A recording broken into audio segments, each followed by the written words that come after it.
Bonjour à tous. Merci de nous rejoindre pour cette plénière de clôture de la Good Week. Nous sommes déjà, une petite quarantaine. Normalement, ça devrait augmenter dans les minutes qui vont venir. Il est 16h01 et que parfois vous arrivez 1 ou 2 minutes en retard.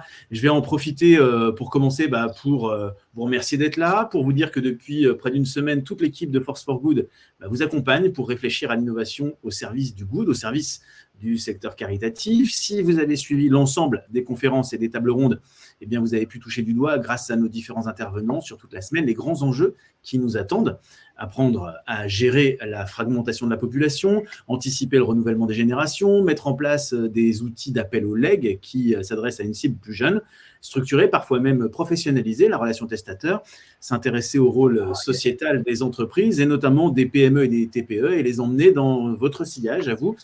Parler aussi aux plus jeunes de philanthropie pour, comme cela existe aux USA, permettre de développer cette culture de la générosité. Et pour cette plénière de clôture, eh bien, nous allons essayer de nous projeter un peu dans les années à venir, de faire un point sur les tendances qu'on peut déjà voir poindre et puis de regarder en 2033 pour essayer d'imaginer la collecte dans 10 ans.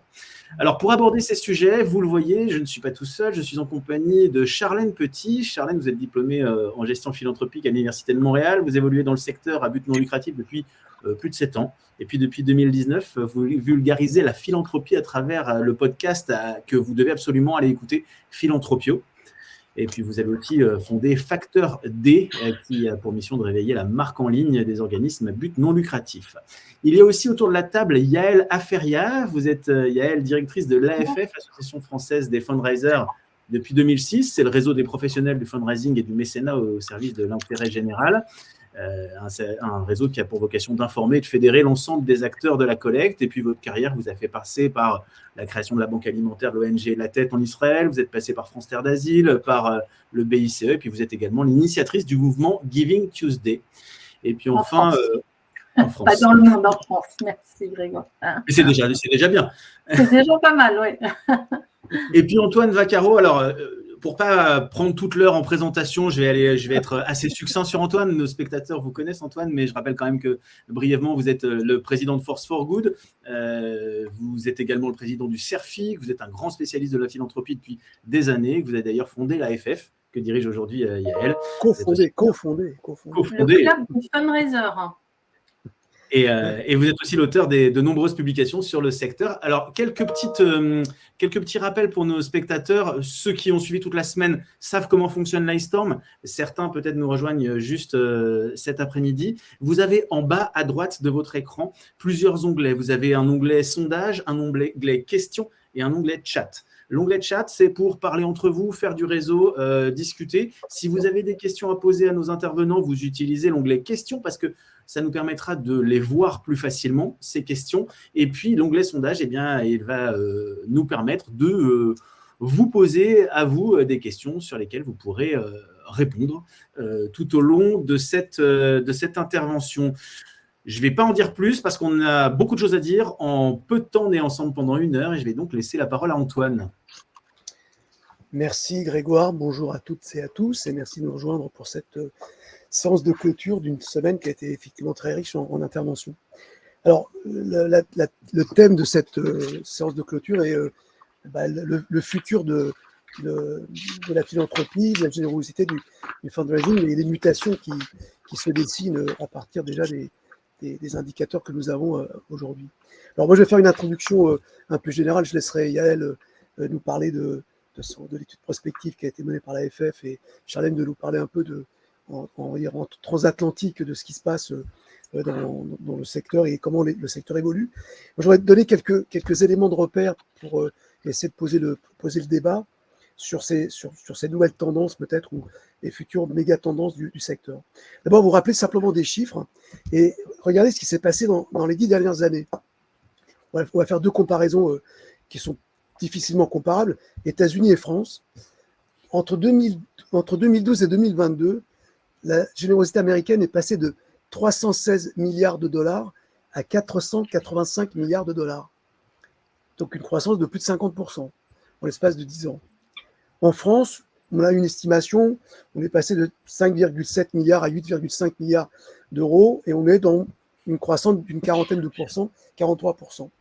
Je me dis que si on continue cette tendance, si on tire le fil de cette croissance, imaginons toute chose égale par ailleurs, qui est une expression totalement débile, enfin bon, toute chose égale par ailleurs, on pourrait estimer qu'en 2033, la générosité américaine serait de 720 milliards de dollars, on est sur des chiffres assez stratosphériques, et la France pourrait friser les 12 ou 13 milliards d'euros de générosité, ce qui quand même nous donne quand même quelques indications extrêmement encourageantes si on tend ces tendances. J'avais même fait une estimation sur 30 ans, en comparant les 30 dernières années dans les deux pays. On pourrait se retrouver peut-être pour la France autour de 35 milliards d'euros en 2053. Vous voyez, donc on a quand même encore du chemin à faire. En tout cas, il y a de fortes potentialités. Si on devait repérer quelques pour moi, quelques grandes méga tendances qui seraient marquantes, puis après on pourra en débattre si certains d'entre vous ne sont pas d'accord. Un phénomène macroéconomique sur le secteur de la philanthropie, ça va être encore plus l'accentuation de la puissance des fondations. Je pense qu'on va vers quelque chose il y a quelques années, en discutant avec les dirigeants de la Fondation Roi Baudouin, il y a une petite dizaine d'années, ils annonçaient en fait le doublement des assets des fondations européennes sur 10 ans, ce qui s'est réalisé. Donc si on continue sur cette lancée, parce qu'il y a de grandes fortunes, des grandes entreprises et des grandes initiatives qui poussent le monde des fondations, probablement, et un ancien directeur général de la Fondation de France avait dit le XXe siècle a été le siècle des associations, le XXIe sera celui des fondations. Je crois on s'inscrit bien dans cette logique, c'est-à-dire qu'on va avoir des constitutions de patrimoine assez puissants de fondations, avec la nécessité derrière de le dépenser pour pouvoir venir en soutien à l'ensemble du secteur associatif. Et donc ça, je pense que c'est un indicateur important de la maturité et de la montée en puissance de ces fondations, notamment en France, alors qu'elles étaient déjà très très puissantes en Allemagne, en Suisse, en Grande-Bretagne. Là, je crois qu'on va peut-être pouvoir rattraper un peu notre retard. Ensuite, sur les méga-tendances, c'est les thématiques qui nous semblent, encore une fois, tirer le secteur en matière d'intérêt et de philanthropie. Et alors, ce n'est pas la surprise, parce que, comme disait Malraux, le 21e siècle sera spirituel ou ne sera pas. Je pense que les religions vont être une des grandes tractions en fait, de la philanthropie des années qui viennent. Ça pourrait paraître un peu anachronique, mais néanmoins, quand on regarde déjà la situation, la répartition de la générosité en 2022, on voit bien que les religions sont un gros facteur de mobilisation. Une cause qui monte de façon importante, et elle va traverser en fait l'ensemble de la société et du secteur philanthropique, c'est la transition écologique. C'est le climat, la biodiversité, la pollution. Et je pense que, alors que ça avait été pendant très longtemps un des secteurs un peu laissés pour compte, je pense qu'on va assister à des mobilisations de plus en plus importantes sur cette thématique. Et je dirais que presque une forme, alors c'est moi qui le dis, mais j'ai aussi revérifié dans d'autres littératures, notamment américaines, un facteur qui est un peu sous-jacent à ce phénomène de climat, biodiversité et pollution, c'est les urgences qui se produisent sur les territoires des donateurs. C'est-à-dire que les urgences se produisaient globalement dans les pays du Sud, tremblements de terre, guerre civile, tout un tas de situations catastrophiques. On commence à avoir maintenant des catastrophes qui se répètent à vitesse grand V sur nos territoires. Je parle des États-Unis, de la France, de l'Europe, etc. Je crois que sur les États-Unis, en l'espace de 2-3 ans, on a eu 300 événements climatiques, enfin catastrophiques, assez forts. Et je pense que de ce fait-là, on mobilisera de plus en plus la philanthropie pour venir en aide probablement aux populations tiers, mais surtout aux populations qui concernent notre pays, en tout cas notre périmètre. La recherche médicale restera de toute façon un grand secteur d'attrait, parce qu'en plus on a le sentiment de plus en plus, malgré ce qu'on a vécu avec la pandémie, qu'on est souvent presque à l'orée de réussite médicale, en tout cas de performance en termes de recherche et de soins, qui nous laisse penser qu'en rajoutant un coup de pouce, on peut peut-être arriver à basculer certains fléaux, et en tout cas limiter certains fléaux qui nous atteignent. Reste la précarité et la pauvreté. Heureusement, là aussi, on fait le constat d'une dégradation des situations économiques d'un certain nombre de concitoyens. Et là aussi, précarité, pauvreté et enfance auront toujours le soutien, avec peut-être moins une grande interrogation sur qu'est-ce qui va se passer pour les causes, non pas urgentistes, mais les causes liées au développement dans les pays pauvres. Donc, au bilan, pour moi, les thématiques sont des thématiques domestiques et on va mobiliser la générosité des donateurs pour le bien-être de ces mêmes donateurs ou des populations dans les communautés dans lesquelles ils se trouvent. Ensuite, quels sont les donateurs, les catégories de donateurs qui vont être probablement les acteurs de cette générosité? Alors, moi, je le répète maintenant depuis quelques années, c'est deux pôles extrêmes. C'est le pôle de la grande philanthropie. Moi, j'appelle même ça la philanthropie des grands despotes éclairés qui se mobilisent pour ces grandes causes. On a des chiffres qui deviennent juste hallucinants. On partageait déjà avec elle il y a quelques jours. 25 milliardaires aux États-Unis ont pesé 195 milliards de dollars par rapport aux 485 milliards de dollars qui sont indiqués pour 2022 pour les États-Unis. 25 personnes, 195 milliards de dollars, et 1% des donateurs américains représentent 50% de la générosité. En France, on est plutôt 1%, représente environ 30%. Il y a des chiffres entre 27 et 30%. Donc on voit bien qu'il y a un poids montant de cette philanthropie des plus riches. Et on constate néanmoins, même sur le grand nombre, que les donateurs à revenus moyens élevés tirent la générosité, alors que les revenus plus faibles décrochent et probablement ne sont plus en capacité de suivre le rythme de croissance de cette générosité. Je pense que ça va s'accentuer, mais je vous dirai tout à l'heure un point d'alerte sur cette question, sur les questions de fiscalité. Deuxième, à l'autre bout donc de la grande philanthropie, c'est ce qu'on appelle aujourd'hui la fourmilière, la générosité de la fourmilière et la multitude de donateurs qui peuvent maintenant se mobiliser grâce à tous les outils qui sont à leur disposition, qui permettent de faire des dons assez parfois microscopiques, des petits dons, avec un phénomène de dispersion extrêmement grande. Le modèle, j'acquiers un donateur, je le fidélise et un jour il me lègue sa fortune, sera probablement encore une colonne vertébrale du modèle économique du don, mais probablement que le donateur qui change et qui va s'orienter sur diverses causes de manière très très saupoudrée sera probablement aussi un des phénomènes de cette prochaine décennie si les outils qu'on offre à ces donateurs continuent à se développer à la façon dont on le constate depuis quelques temps. Alors, une fois ça, c'est les deux grands pôles. S'ajoute à cela un phénomène qui est inscrit aussi dans le courant démographique dans lequel on se trouve, c'est la générosité post-mortem.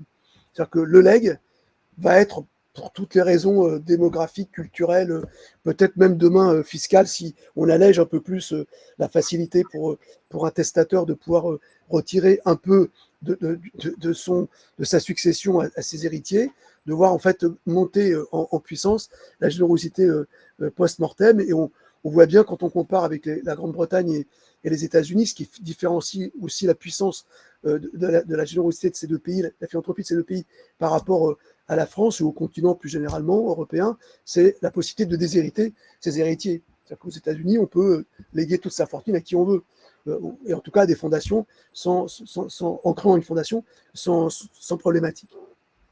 Donc on est plutôt dans un avenir radieux, avec quand même, pour moi, 2 points d'alerte qui sont à mon sens à regarder de près. C'est la question de la fiscalité. On a actuellement une fiscalité du don en France qui est extrêmement favorable, probablement une des plus favorables au plan international. C'est quelque chose qui démange énormément le législateur, sans parler de Bercy et de l'administration fiscale, qui est de dire on est dans un système où on octroie en fait la possibilité d'accorder un avoir fiscal, donc une sorte de monnaie, à des structures. Le font-ils, utilisent-elles correctement cette prérogative? Est-ce que c'est l'intérêt général qui est servi? Est-ce qu'il n'y a pas d'autres problématiques que pose cette facilité donnée aux organisations? Il y a un grand débat là-dessus. On sent quand même monter quelques volontés de contestation sur les histoires de fondations abritantes, etc. Je pense que l'administration est un peu sur les dents.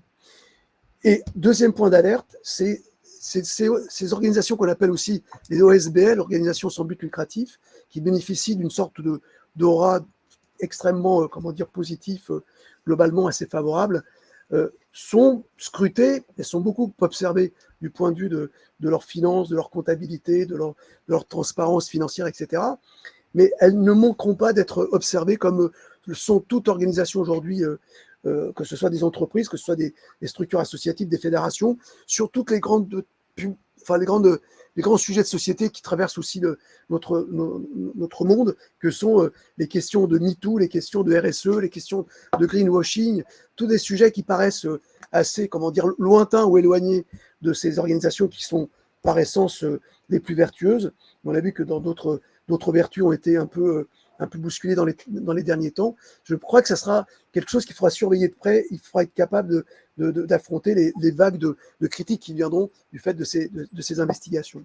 Donc, plutôt un avenir radieux, avec quelques points d'alerte sur lesquels il va falloir être quand même attentif pour pas rater la marche de la marche en avant du secteur philanthropique. Merci Antoine. Yael, juste avant de vous passer la parole, j'ai lancé un sondage que vous pouvez retrouver dans les onglets sondages. Est-ce que vous avez un plan stratégique de collecte à 1 ou 2 ans, à 3 ou 4 ans ou à 5 ans et plus? C'est la question qu'on va vous poser parce que Yael, vous avez travaillé à beaucoup plus de 5 ans. À la FF, vous avez travaillé à 10 ans. À 10 ans, en effet. Alors, comment on fait pour partager Je vais vous le partager. D'accord. Et je peux passer moi-même les slides, c'est ça? Voilà.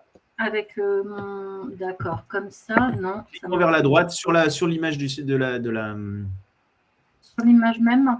Ouais, il y a une petite... Il y a une flèche quand tu vas sur l'image. Une flèche sur la droite. Si tu cliques, tu as une flèche qui s'affiche. Si je clique, j'ai une flèche qui s'affiche. Non. Non. Non. À droite, comme un carrousel à faire défiler. Comme un carrousel à faire défiler. Moi, je viens de le faire défiler, tu vois. Donc, je ne sais pas si tu... Est-ce que quand tu déplaces ton curseur, ça se transforme en une petite main? Non, quand je déplace, reste une flèche. Hein. Non. Alors, donc, ça veut dire que c'est peut-être à toi. On va le faire, c'est bon. C'est toi qui vas le faire et tu demanderas le changement à chaque fois. Effectivement, merci. On s'est projeté avec l'AFF sur une... Tu peux peut-être repasser la première slide, Grégoire. Sur une étude prospective à horizon 2033 sur un spectre assez large puisque c'est l'avenir du fundraising et des fundraisers. À cet horizon, je relève le challenge de résumer 18 mois de travail auquel d'ailleurs Antoine a pris part et un parcours que vous allez voir assez dense et riche en quelques minutes. Donc, je vais peut-être parler un peu vite, mais vous pourrez aller retrouver la synthèse de l'étude sur notre site. Voilà, on peut avancer. Donc, pourquoi cette étude? Eh bien, comme l'a dit Antoine, toute chose égale par ailleurs, ça n'existe pas. On est dans une période, ça ne vous aura pas échappé, d'extrême incertitude, de complexité sans précédent de notre monde. Et donc, toute cette méthodologie nous permet de nous extraire de cette incertitude pour essayer de penser le temps long, de dompter la complexité à travers une approche systémique en mettant toutes les variables en perspective. Et puis, parce qu'on le voit au quotidien, beaucoup de nos modèles sont à réinventer et qu'on peut le faire, on a les moyens de le faire, si justement on se penche sur ce à quoi pourrait ressembler l'avenir. On peut avancer. Donc, la prospective, c'est quoi? C'est voir devant, regarder au loin, éclairer l'action présente à la lumière des futurs possibles. C'est ce dont il s'agit là dans l'étude. C'est tu peux y aller Grégoire, hop. Donc on a consacré 18 mois, on a mobilisé 120 personnes, 120 fundraisers. Donc ce que disait Antoine est intéressant sur la fiscalité. Il n'y a pas eu de scénario catastrophique ou catastrophiste parlant de la fin de la fiscalité avantageuse.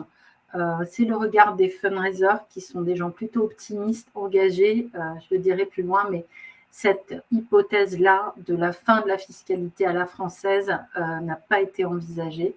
Donc voilà, on verra si c'est une bonne chose ou pas. Donc une démarche qui a été portée, il faut le dire, par Noémie Virotte, notre prospectiviste en chef, hein, qui est aujourd'hui qui a mis en place toutes les méthodologies du CNAM et les méthodologies de la prospective à la française en 3 phases, avec un diagnostic prospectif qui nous a permis d'évaluer, de mettre une cartographie d'un système prospectif autour de variables qui viennent constituer ce système. Nous avons ensuite conjugué une série d'hypothèses autour de ces variables qui nous a permis d'identifier 4 scénarios possibles. Et ensuite, nous avons travaillé, c'est ce que nous vous inviterons à faire ensuite, à travailler vous-même à l'appropriation des enjeux qui découlent de toutes ces analyses. Tu peux y aller.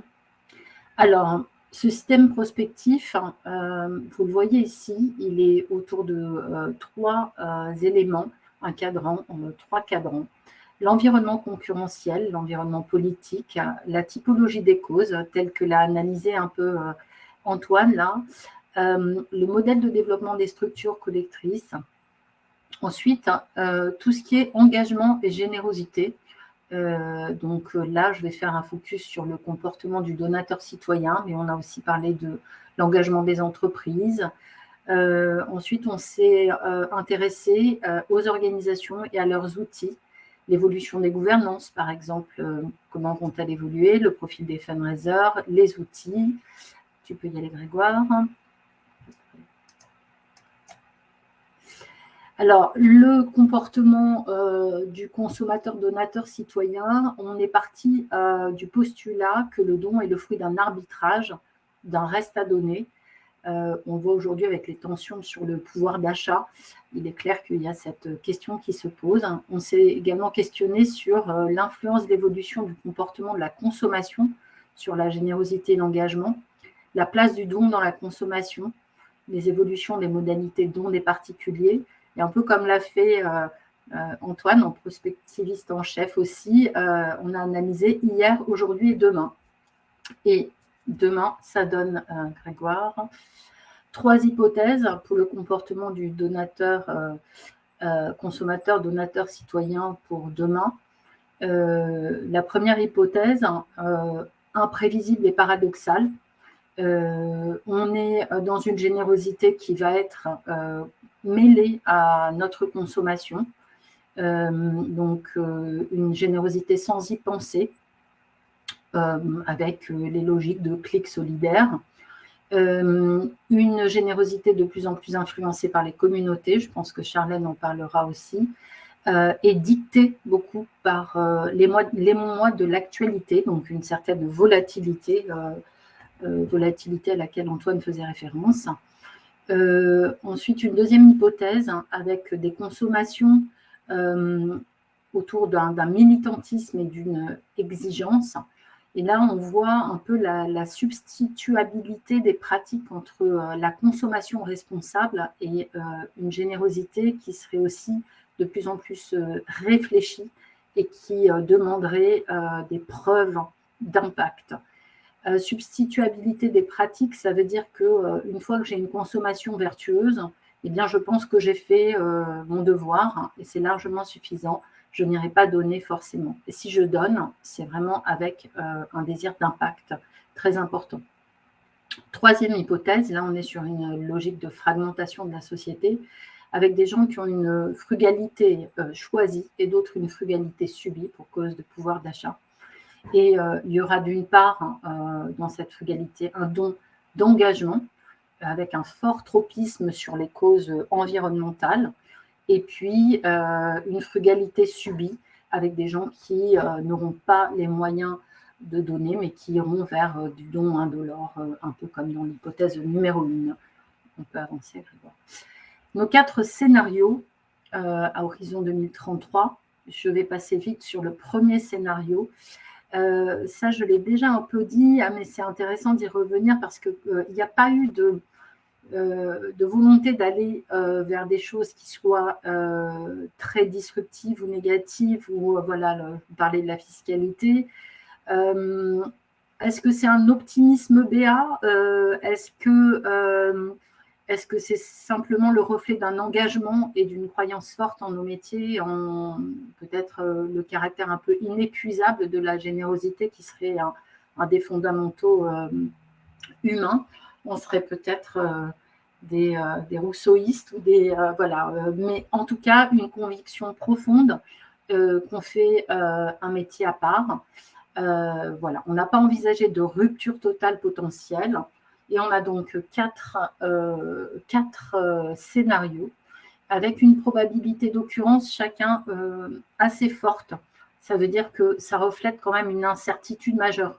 Tout là, c'est l'espace des possibles qu'on ouvre. On peut piocher dans les différents scénarios et se faire sa propre religion. Le scénario 1 est un scénario qu'on va appeler tendanciel. Il est basé, tu peux y aller, donc c'est un fundraising sous tension, en transformation progressive, qui est vraiment, quand on dit tendanciel, il s'inscrit dans la continuité des observations faites aujourd'hui. Donc on est dans une société divisée, économiquement tendue. Il faut savoir qu'on a beaucoup travaillé entre les deux tours des élections, d'une élection présidentielle, et qu'on a finalisé juste après. Donc, on n'était pas du tout dans la crise du pouvoir d'achat telle qu'elle est aujourd'hui. Mais il y a eu déjà beaucoup de choses qui sont ressorties, qu'on peut déjà observer en accélération un peu du temps, économiquement tendu. Un marketing de plus en plus contraint, avec un gros danger sur la question de la data. Côté donateur, à la fois une certaine volatilité qu'a exprimé Antoine, mais aussi un engagement renforcé de la part de certains philanthropes et donateurs. Des causes de plus en plus polarisées, avec une foule de micro-causes et une forte concurrence. On est dans des modèles de développement des ressources, de fundraising qui touchent un peu à leurs limites, mais qui peinent à se renouveler. On est dans une logique d'assemblage d'outils avec peu d'évolutions, des évolutions à la marge, et des fundraisers qui peinent encore à se faire reconnaître dans leurs organisations. Les enjeux que soulève ce scénario sont des enjeux de mobilisation d'une générosité qui se dilue dans un monde d'hyper-sollicitation. C'est-à-dire qu'il y a des sollicitations partout, à tout moment, on est sollicité. Se positionner dans la diversification des offres d'engagement, la place du don dans toutes les modalités d'engagement, développer les compétences relationnelles et sociales des fundraisers. On est là face à un changement générationnel, on va dire, de fundraisers, où on a été biberonné pendant longtemps sur des logiques très marketing, et là on renforce la dimension relationnelle et sociale. Recruter et fidéliser les talents, notamment sur des métiers techniques, des métiers plus spécifiques comme la data et les grands donateurs, par exemple. Le scénario numéro 2, c'est un scénario où il y a une forte hybridation entre des modèles profit et non-profit. On voit là déjà émerger des écosystèmes où les choses s'interpénètrent, le développement des entreprises à mission, etc. Et puis d'associations qui créent dans leur écosystème des entreprises, une forte porosité entre les modèles. Donc on est ici dans un climat économique et social difficile. Le seul sujet sur la fiscalité qui a été posé, c'est l'idée d'une plus grande conditionnalité des déductions. C'est-à-dire une conditionnalité qui pourrait être mise en place autour de causes ou autour de sujets d'impact, par exemple. Les donateurs ici et les philanthropes sont de plus en plus exigeants, toujours ces sujets d'impact qui reviennent, et puis des entreprises qui sont également à la fois donatrices, mais également actrices de l'intérêt général. voilà, cette interpénétration dont je parlais. Tout le monde collecte et tout est cause et tout le monde est collecteur, y compris les entreprises. Donc, il y a une très, très forte concurrence et il y a une question de la diversification des modèles de développement. Et c'est en cela qu'on parle d'hybridation, puisqu'on va carrément jusqu'à développer des modèles de prestation, des modèles complémentaires qui permettront d'assurer les missions et la pérennité des structures, le tout porté par des gouvernances qui auront été fortement renouvelées, pour ne pas dire rajeunies, et dans lesquelles il y aurait également une interpénétration avec des cultures beaucoup plus entrepreneuriales. Les stratégies de fundraising seraient des stratégies beaucoup moins portées par des entités indépendantes, mais on irait peut-être par une dilution des logiques de marque pour aller vers des marques ombrelles avec des programmes et des actions menées en commun. Et donc, on aurait, les profils des fundraisers seraient des profils très hétéroclites, avec des parcours très, très mixtes, et on mixerait vers des logiques économiques qui ouvriraient les horizons. Alors, les enjeux de ce scénario numéro 2 sont des enjeux évoqués par Antoine également sur la responsabilité sociale des organisations, on parlait de conditionnalité qui serait autour également de l'éthique, des exigences de plus en plus grandes, à la fois des donateurs, des pouvoirs publics, autour de ces sujets d'éthique, de bonnes pratiques et d'impact. Il y a ces sujets qui sont un véritable enjeu, l'hybridation entre le for-profit, le non-profit, et ça veut dire savoir affirmer ce que sont les spécificités de ce non-profit dans un univers en forte expansion où tout se mêle et où tout le monde est collecteur. Voilà. La question du renouvellement des gouvernances, qui est également un enjeu fort qu'on voit déjà poindre dans beaucoup d'associations, mais qui serait là aussi un fort enjeu. Des fundraisers qui devraient, et ça on en parle beaucoup à l'AFF, ouvrir leur vision de leur métier à des activités génératrices de revenus et des outils financiers. On le voit avec la finance solidaire, etc. Donc, ça veut dire élargissement du périmètre et du domaine de la lutte des fundraisers. On peut avancer sur le scénario numéro 3, qui là aussi rebondit sur un point évoqué par Antoine, mais qui va un peu plus loin. On est là dans la société d'une forte archipélisation. Là, on est dans une crise profonde où on va beaucoup plus loin sur le repli sur soi, qu'on peut aussi déjà observer avec cette fragmentation de la société telle qu'on l'observe aujourd'hui, et des citoyens qui seraient en total repli sur leur hyper-proximité. Voilà, donc là, on aurait une logique de désintermédiation très forte, puisque la proximité peut jouer et faciliter des logiques d'entraide, des logiques de solidarité, où finalement, on pourrait même s'interroger sur la place des organisations dans ce scénario-là. Une forte concurrence, avec une guerre des causes qui deviennent là aussi des micro-causes, et puis des leviers de plus en plus communautaires, micro-communautés, avec là des leviers très importants autour du digital et autour d'une grosse problématique de fidélisation des donateurs. Les enjeux critiques de ce scénario de l'hyperproximité, c'est la question de la désintermédiation. Finalement, quel rôle vont pouvoir jouer les organisations dans ce scénario-là. Également répondre à des demandes d'engagement dans une proximité qui seront des engagements extra-financiers, pas forcément des engagements auxquels on est en capacité de répondre dans les organisations aujourd'hui. Intégrer des profils très variés de fundraisers, Là, on est plutôt sur des généralistes qui sont en capacité d'animer des communautés versus une hyper spécialisation technique. Voilà pour ce scénario 3.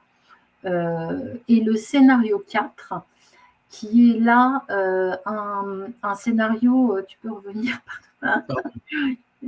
un scénario qui est finalement celui qui a été le plus souhaitable, qui est arrivé unanimement en tête, et qui est celui où le fundraising et les fundraisers deviennent des moteurs de coopération au service des communs. Et ça veut dire finalement le scénario des alliances. Et là, on est dans un scénario où le climat socio-économique se serait apaisé. On aurait des logiques de collectif au service d'enjeux sociétaux partagés. Certainement, ce qui ressortait beaucoup, c'était évidemment les sujets environnementaux, mais il y aura les sujets de pauvreté, les sujets, voilà. Et tout cela serait encouragé par l'État, qui aurait une action forte pour stimuler ces alliances. Les donateurs très attentifs à la RSO, là aussi, la responsabilité des organisations, des collectifs à tous les étages, les entreprises, les philanthropes, et puis des pratiques plus substituables entre celles des acteurs, des différents acteurs. Une rationalisation de la carte des causes, ça veut dire que là, au lieu d'être dans une explosion totale, ces alliances permettraient d'y voir un peu plus clair dans les causes, avec des grands enjeux sociétaux qui rallieraient un peu les choses. Un modèle de développement, un fundraising donc beaucoup plus collaboratif, et puis des stratégies qui seraient horizontales et intégrées. Ça nécessiterait que je puisse développer, mais je n'en ai pas le temps. Et des fundraisers qui seraient vraiment reconnus comme des moteurs de développement et d'alliance dans ce scénario. Les enjeux de ce scénario seraient pour chacun de trouver sa place dans un fort mouvement de coopération, voilà, avec des réseaux, des mécènes, tout le monde s'allierait, ce qui pose des questions par rapport à l'existence des structures telles qu'on les connaît aujourd'hui. Toujours et encore, réaffirmer la spécificité du don dans l'ensemble des pratiques vertueuses, qui est un enjeu transverse, quelque part.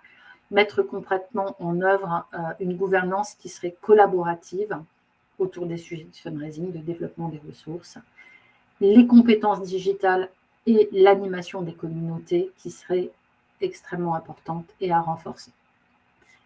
Voilà, donc ce scénario privilégié par les fundraisers, et des enjeux partagés en termes de développement et d'organisation et de RH, des enjeux qui viennent traverser ces 4 scénarios. Les 4 enjeux de développement qu'on peut ressortir, c'est la captation des donateurs dans un univers d'hyper-sollicitation, et on voit partout une concurrence vraiment forte. L'élargissement des causes et des offres d'engagement qui deviennent également extra-financières et pas toujours corrélées à l'argument fiscal, donc des structures qui ne sont pas éligibles, qui sont également légitimes à proposer des offres d'engagement. Le développement des ressources dans une chaîne de valeur de la générosité qui devient de plus en plus complexe avec cette intermédiation, ces alliances, ces sujets de coproduction. Donc, comment on fait pour que tout ça permette un développement effectif et une levée de fonds effective pour pouvoir agir? L'anticipation de la contrainte publique et de la pression sociétale qui pousse à ça. La pression sociétale, ça pousse vers l'idée d'une irréprochabilité de notre secteur au niveau environnemental et au niveau de la responsabilité des organisations. On le voit aujourd'hui avec pas mal de sujets de pression des donateurs, des consommateurs sur ces sujets de responsabilité. Autre caractéristique de ces enjeux autour d'enjeux d'organisation et de RH, l'importance d'affirmer le rôle stratégique des fundraisers dans les organisations, rôle qui peut aller sur des sujets élargis, ils peuvent être acteurs de coopération, acteurs d'hybridation, l'implémentation de la culture de l'innovation et le financement de la R&D pour être en capacité d'innover, le recrutement et la fidélisation de talents plus complexes à appréhender avec des métiers qui se diversifient et qui sont très divers et tous au service du sens et de l'impact. Et des nouvelles compétences, des compétences relationnelles, des compétences d'animation, de gestion d'activités génératrices de revenus, des sujets autour de la data, des sujets autour d'outils financiers nouveaux au service du développement associatif. Tu peux y aller.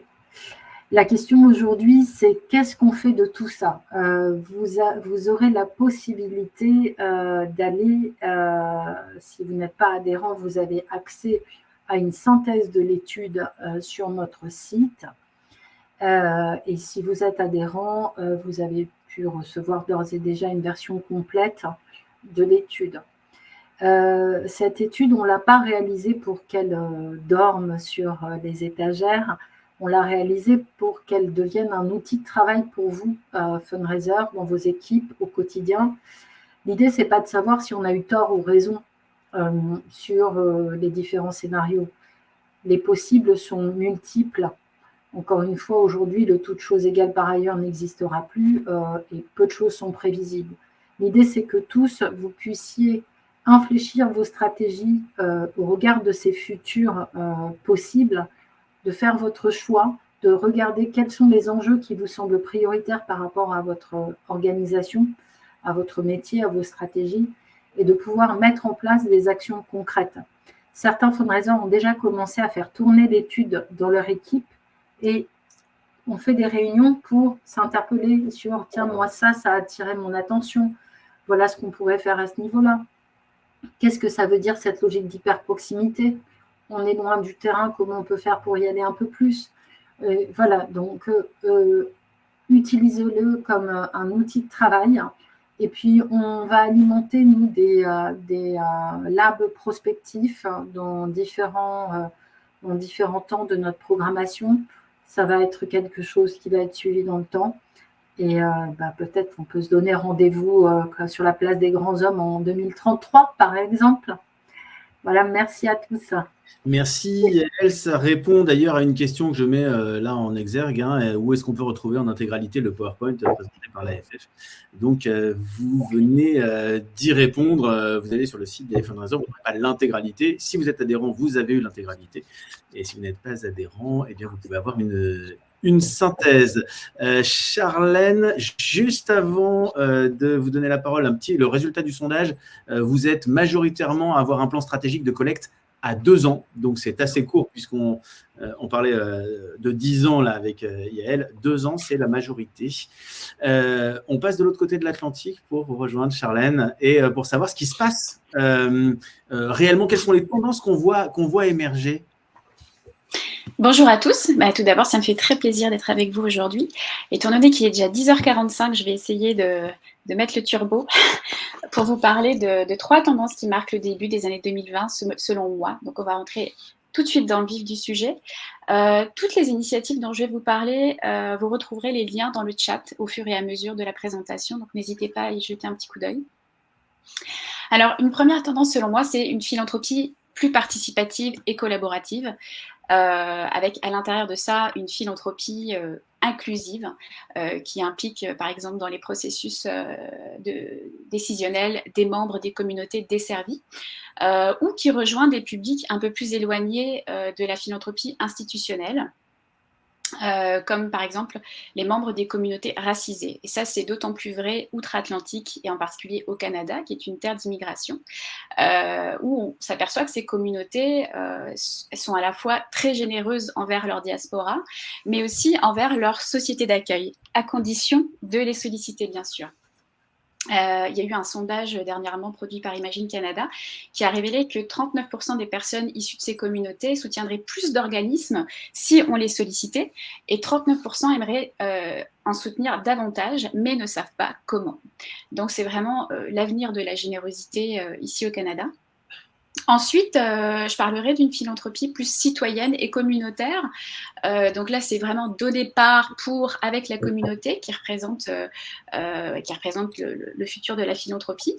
Et ça s'incarne notamment à travers les Giving Circles, donc les cercles de donateurs dont on a constaté la montée ces dernières années, en particulier aux États-Unis, mais aussi dans le reste du monde.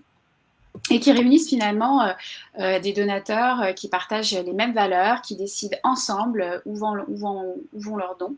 Donc c'est une forme de philanthropie organisée qui permet de cultiver un sentiment d'appartenance, de retrouver un petit peu le pouvoir du collectif et de recréer comme des espaces des espaces démocratiques à taille humaine.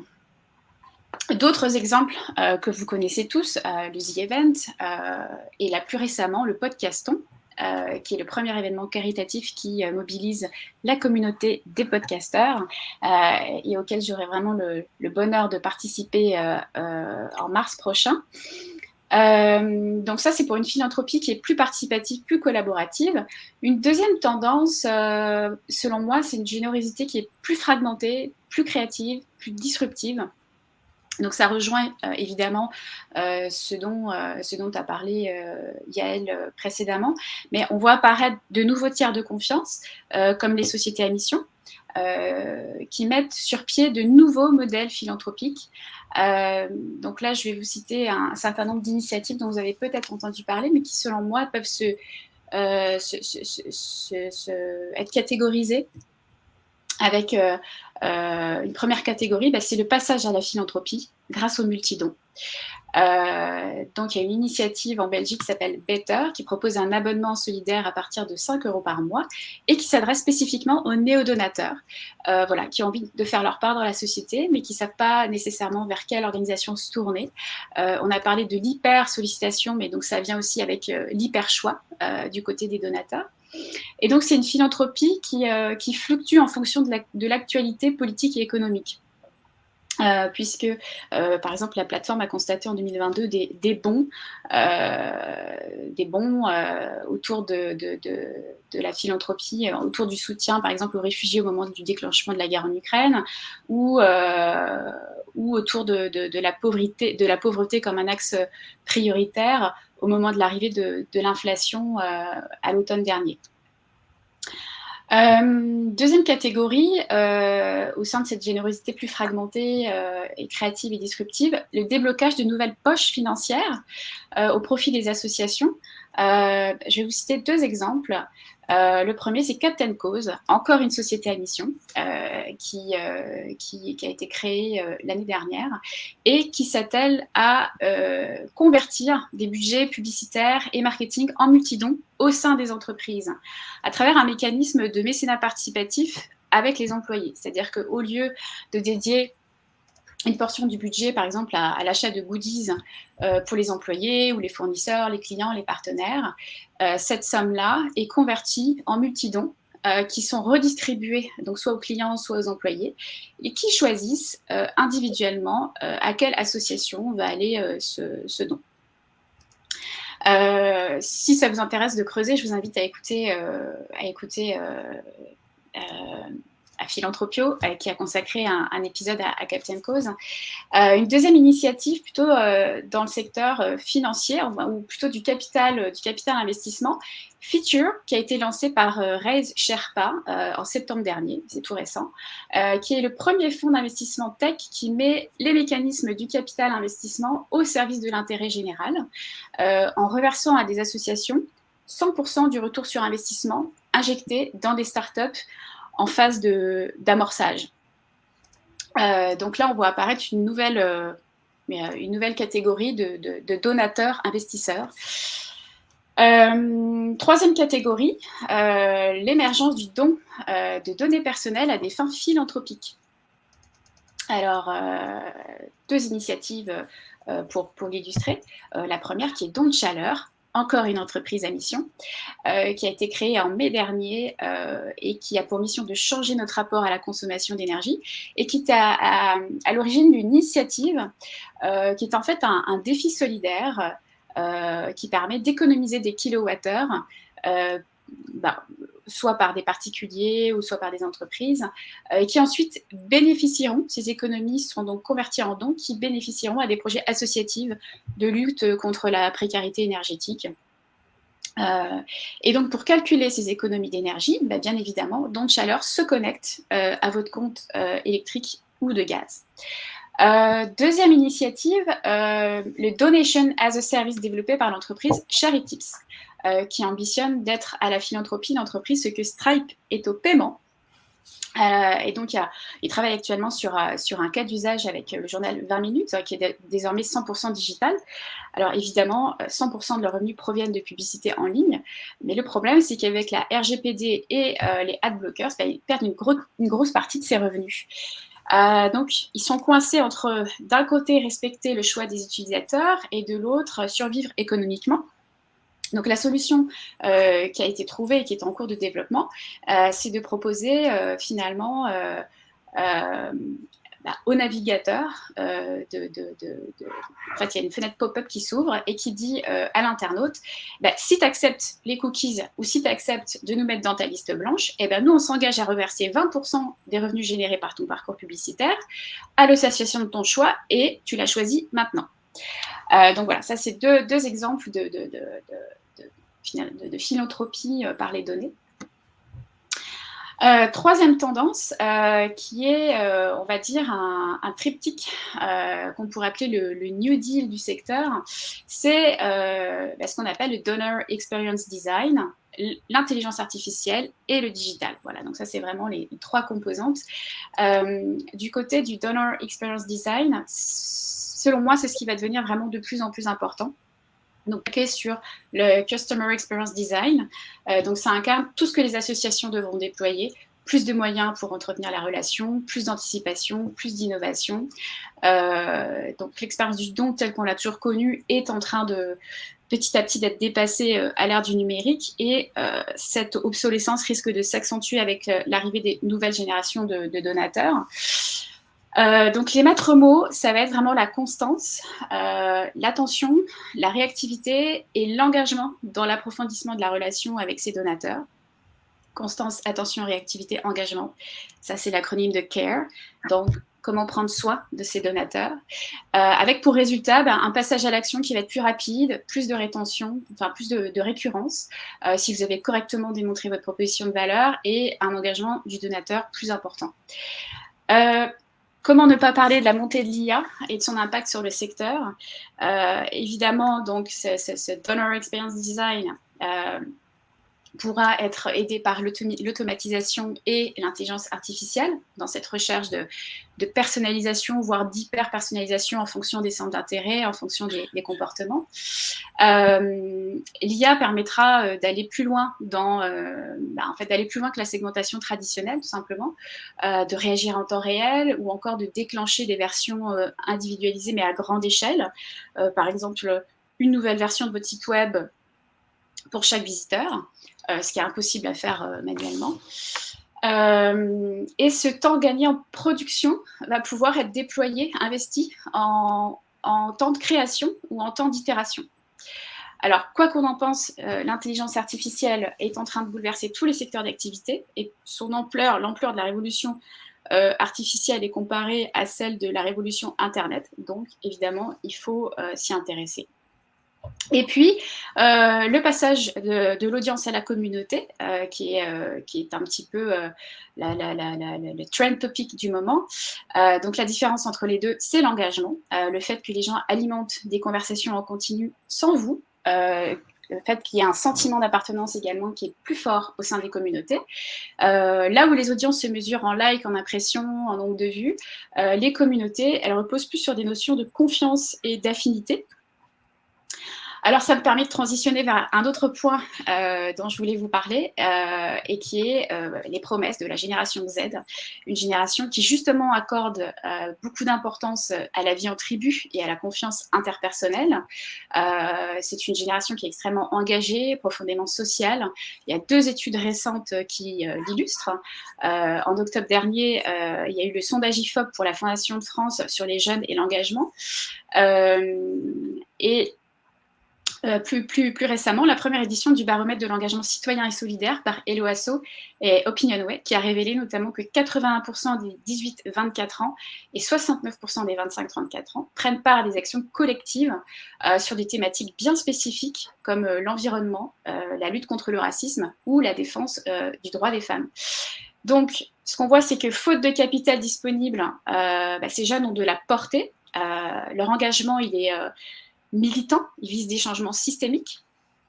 Alors, tout ça, on peut dire que c'est une bonne nouvelle pour le secteur, mais en même temps, ça représente un énorme défi pour les associations qui devront trouver des canaux, des formes d'engagement alignés avec les valeurs de ces nouvelles générations.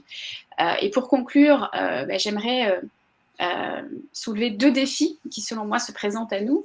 Le premier, c'est que là où les générations précédentes étaient plutôt dans l'avoir ou l'être, les générations Z, elles sont dans le vivre, dans le fait de vivre des expériences immatérielles, plurielles, personnalisées, uniques. Et le deuxième défi, pour moi, c'est moins de prévisibilité.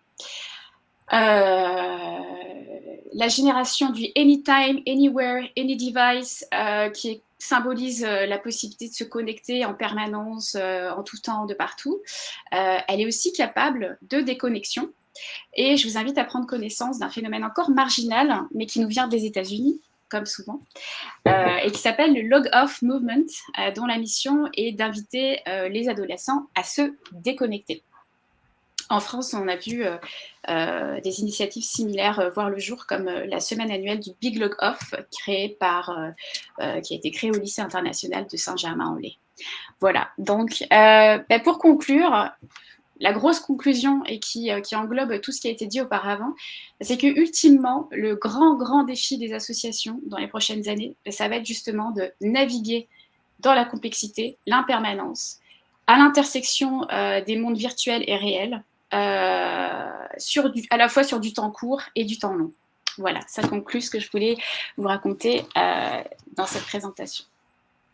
Merci beaucoup Charlène. N'hésitez pas à aller écouter son podcast Philanthropio, où vous allez y découvrir beaucoup d'astuces, beaucoup d'initiatives. Je vous ai mis dans le chat toutes les initiatives dont a parlé Charlène. Vous pouvez aller cliquer et vous renseigner sur toutes les initiatives qui ont été présentées. Antoine, un petit mot pour conclure cette semaine qui était quand même assez riche et dense, et encore, c'est passé très vite. On aurait pu y passer beaucoup plus de temps, non ? Bon, un petit mot, d'abord remercier tous les intervenants, te remercier Grégoire et Chloé pour votre animation qui a été vraiment magistrale. En fait, ce rendez-vous annuel qui a l'air finalement maintenant d'attirer l'attention de nos amis fundraisers, c'est aussi une manière de faire un point d'étape, de se poser sur des problématiques ou des thématiques qui nous interrogent, interpellent. On est dans un monde, comme l'a dit Yael, qui est très mouvant. Il a toujours été, mais là, je pense qu'on a franchi quelques grands seuils, et on est finalement bombardé de tout un ensemble d'éléments, de paramètres, de variables, de facteurs qu'il faut essayer d'intégrer et d'ingérer pour pouvoir ensuite les transformer en stratégie, prise de décision, orientation et réorientation. Et je pense que ce type de dialogue, l'AFF le fait depuis très longtemps, et on est toujours très heureux de participer à ces séminaires. Je crois que l'idée, c'est d'avoir un angle vu par un acteur du fundraising avec ses propres compétences, caractéristiques, écosystèmes, etc., et de le présenter à la communauté, d'échanger, pouvoir peut-être faire émerger un certain nombre de sujets que l'on pourra instruire collectivement dans les instances que j'appellerais plus institutionnelles de la profession. En tout cas, merci beaucoup parce que c'est très enrichissant. Je pense que pour nous, ça a été un travail de préparation et d'instruction qui a été enrichissant. J'espère qu'il a été aussi pour tous ceux qui ont écouté ces conférences. Et en tout cas, je remercie à nouveau les intervenants et tout le public. Merci Antoine. À l'année prochaine. Ouais, à l'année prochaine. D'ici l'année prochaine, vous pouvez contacter effectivement tous les membres de Force for Good qui ont été, je l'ai dit en ouverture, mais je le dis aussi en clôture, parce qu'en fait, on ne voit que 3 ou 4 personnes à chaque fois, mais il y en a plusieurs dizaines qui sont derrière pour que tout ça fonctionne pendant une semaine et que ça roule à la minute près parfois. Donc, vous pouvez contacter Force for Good parce que vous avez vu, il y aura de l'accompagnement. L'AFF, Yael, si vous avez besoin d'informations sur ces prospectives en 2033 que vous n'arrivez pas à trouver sur le site de l'AFF, Yael pourra vous aiguiller et vous accompagner. Et puis, je vous le répète, allez écouter le Philanthropio, le podcast de Charlène. Ça fait du bien. Merci à tous. Merci beaucoup. Merci à toute l'équipe. Bye bye. À bientôt. Au revoir. Au revoir. Au revoir.